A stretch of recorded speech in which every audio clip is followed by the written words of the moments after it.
Il y a un an, lorsque Emmanuel Macron a évoqué pour la première fois les fake news, on se doutait bien que tôt ou tard, ça allait déboucher sur une loi liberticide. Ça n'a pas raté. Un an plus tard, Emmanuel Macron rajoute une nouvelle couche dans la longue série des attaques contre la liberté d'expression. Nous avons traversé toute la guerre froide, les 35 ans de guerre froide, avec l'humanité tous les matins dans les kiosques.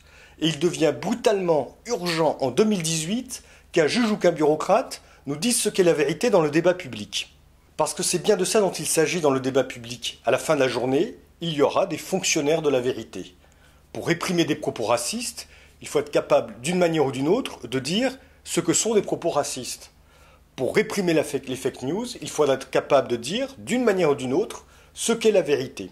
Et ce sont des pouvoirs exorbitants à donner à un pouvoir administratif ou un pouvoir judiciaire. D'autant plus qu'en France, le pouvoir judiciaire et le pouvoir administratif sont extrêmement poreux avec le pouvoir politique. Dans une démocratie, le peuple est supposé capable de discernement pour exercer le pouvoir ou pour désigner des représentants.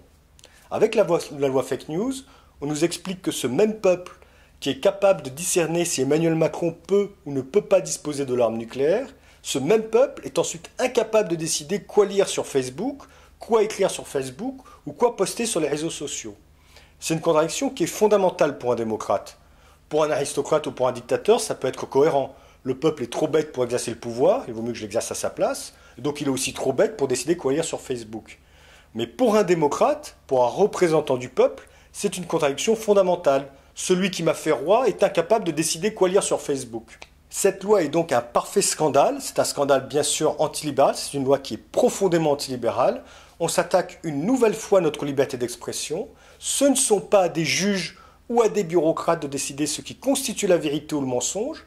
Ce ne sont pas à des juges ou à des bureaucrates de décider à la place de chaque citoyen ce qu'il doit lire ou ne pas lire pour élire ses représentants ou pour participer au débat public. C'est un parfait scandale liberticide, d'ailleurs la liberté n'est pratiquement pas prononcée, c'est un non-sujet, mais c'est aussi un scandale antidémocratique, c'est parfaitement illégitime pour les représentants de peuple de limiter ce qui va permettre au peuple ensuite d'exercer son pouvoir sur eux. Ce ne sont pas aux juges, aux bureaucrates et aux politiques de décider ce que le peuple doit lire ou écrire lorsque justement ce peuple doit juger le travail de ses juges, de ses bureaucrates ou de ses politiques. Emmanuel Macron distribue beaucoup de leçons aux populistes de droite, aux populistes de gauche. Il ferait mieux de balayer devant sa porte. En matière de démocratie comme en matière de liberté, il n'y a un exemple pour personne.